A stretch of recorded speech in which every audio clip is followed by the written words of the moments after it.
Welcome back to the Covenant Baptist podcast as we spend 2025 and 2026 reading the Bible together. Well, this week we will look at the book of Proverbs, and we're looking at a book that's often called the instruction manual of the Bible. But like the book of Psalms that we just completed, we're going to look at through the lens of the guidance of the Reformed biblical theologian O Palmer Robertson.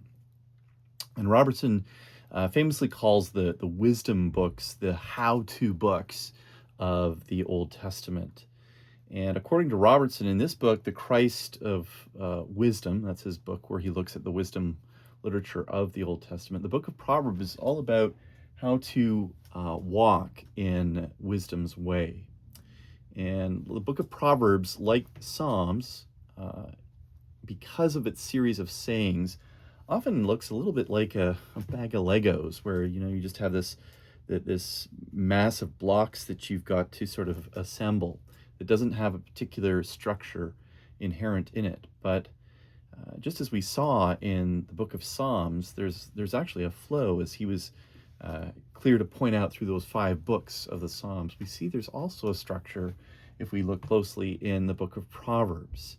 And Robertson, I think, argues convincingly that there's a plot and structure to the book of Proverbs. And basically, he outlines roughly 3 movements in the book. The first is the first 9 chapters, which are kind of like the setting, where we see a father's appeal, the worth of wisdom's way, in other words. It's not just a list of proverbial sayings, but these chapters show a father pleading with his son, right? You'll see him address a son to choose a path, and it's between the way of wisdom and the way of folly. And throughout the book, wisdom and folly are personified as women, and the son in Proverbs is urged to make a choice. And of course, the key to making the right choice is the fear of the Lord. And that's the key, really, to living in this world and pursuing the path of wisdom. And in this first section here, in the first 9 chapters, chapter 8 in particular is a beautiful chapter because we see the shadow of wisdom appear. The language speaks of wisdom being pre-existent to creation. And Robertson argues, and I think fairly convincingly, that this isn't just a poetic device, but it's really a shadow of Jesus himself, that the greater Solomon, who perfectly walked the path of wisdom for us.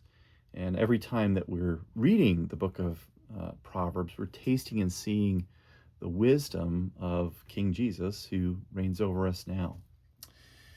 The second movement is Solomon's Proverbs, and that's really the meat of the book. If the first section is the setting of the book, presenting the 2 paths of wisdom and folly as the father appeals to the son, chapters 10 to 22 are the practical way we're called to act as those committed to the fear of the Lord. And this is kind of like the implementation phase. What do we do? How do we live? How do we make decisions in the day-to-day?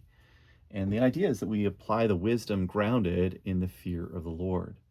And according to Robertson, in chapters 10 to 22, we're applying the principles of the person that was first hinted at in chapters 8.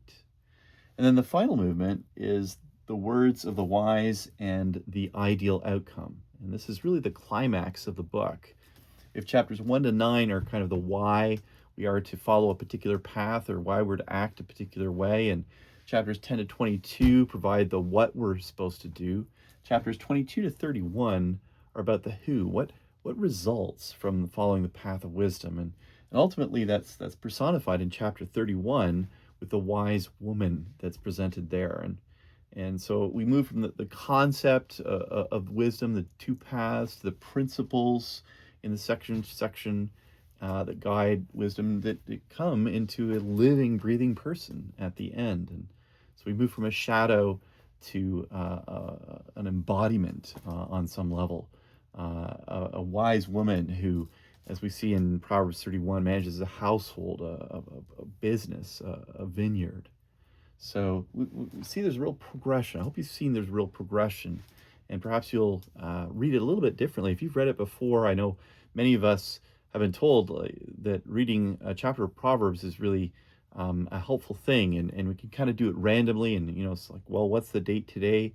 Okay, we'll read that chapter because there's 31 chapters, and often there's 31 days in the month. That's a perfectly good practice. But one of the advantages of our series is we get to read the whole thing and to take it in. So my encouragement to you this time is try and grasp something of the plot line and see the development. And I would encourage you always to reflect on the content as you're reading it, and let it be a book that's a faithful friend that wounds you and reveals the folly in your life in order to help you live wisely. May God use it for all of us as a lamp to our feet and a light to our path. We'll see you next time on our Covenant Baptist podcast as we look together at the book of Ecclesiastes, the book I'm currently preaching through on Sunday mornings. And so we'll be able to get into that in more depth. Blessings, and see you next time.